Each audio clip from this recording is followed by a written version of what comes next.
ദിലീപിന്റെ എക്കാലത്തെ super hit ചിത്രങ്ങളിലൊന്നാണ് മീശ മാധവൻ. ഈ ഒരു സിനിമ ഇഷ്ടപ്പെടാത്ത മലയാളികൾ ഉണ്ടാകില്ല. മീശ മാധവൻ എന്ന ചിത്രത്തിലെ ഒരു സൂപ്പർ ഹിറ്റ് ഡയലോഗാണ് പുരുഷു എന്നെ അനുഗ്രഹിക്കണമെന്ന ജഗതി ശ്രീകുമാറിന്റെ ഡയലോഗ്. പുരുഷു എന്നെ അനുഗ്രഹിക്കണമെന്ന ആ ഒരു ഡയലോഗ് ചിത്രത്തിൽ ഉണ്ടായതിന് പിന്നിലെ കഥ പറയുകയാണ് ചിത്രത്തിന്റെ സംവിധായകനായിട്ടുള്ള ലാൽ ജോസ്. അപ്പോൾ അത് നമുക്കൊന്ന് കേൾക്കാം. അതിനു മുമ്പായിട്ട് നിങ്ങൾ ഇതുവരെ നമ്മുടെ ചാനൽ സബ്സ്ക്രൈബ് ചെയ്തിട്ടില്ലെങ്കിൽ ചാനലൊന്ന് സബ്സ്ക്രൈബ് ചെയ്തതിനു ശേഷം വീഡിയോ മുഴുവനായിട്ട് കാണുക. ലാൽ ജോസിന്റെ വാക്കുകൾ ഇങ്ങനെയാണ്: പല സിനിമകൾക്കും സീനുകൾക്കും പിന്നിൽ രസകരമായ ചില അണിയറ കഥകൾ ഉണ്ടാകും. ചിലപ്പോൾ തിരക്കഥയിൽ പോലും ഇല്ലാത്ത ചില രസികൻ മുഹൂർത്തങ്ങൾ പിൽക്കാലത്ത് സൂപ്പർ ഹിറ്റായി മാറാറുണ്ട്. മീശ മാധവനിലെ പുരുഷു എന്നെ അനുഗ്രഹിക്കണമെന്ന ഡയലോഗിന് പിന്നിലുമുണ്ട് അത്തരത്തിലൊരു കഥ.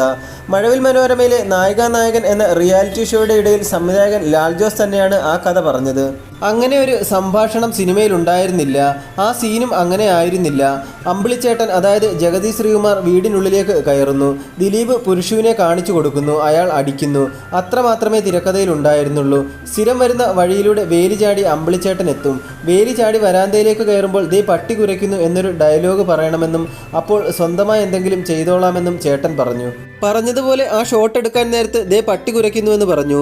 അപ്പോഴേക്കും ചേട്ടൻ താഴെ വീണ് 4 കാലിൽ പോവുകയാണ്. ആ 4 കാലിൽ പോകുന്നതിൻ്റെ ഫണ്ണാണ് ചേട്ടൻ ഉദ്ദേശിച്ചത്. അങ്ങനെ വീണാൽ ആളെ കാണില്ല. ആ രംഗം ഉപയോഗപ്പെടുത്തണമെന്ന് എനിക്ക് തോന്നി.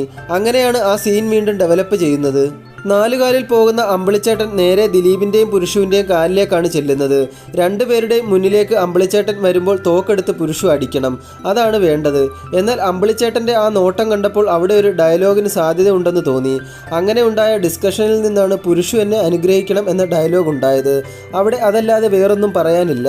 ലാൽ ജോസ് പറഞ്ഞു നിർത്തിയപ്പോൾ സദസ്സിൽ കൂട്ടച്ചിരിയായിരുന്നു. കഴിവുള്ള നടന്മാരിൽ നിന്നും ഇത്തരത്തിൽ പല സംഭാവനകളും ഉണ്ടാകാറുണ്ടെന്നും അവയൊക്കെ സിനിമയ്ക്ക് ഗുണം ചെയ്യാറുണ്ടെന്നും ലാൽ ജോസ് ഒപ്പം ചേർത്തു.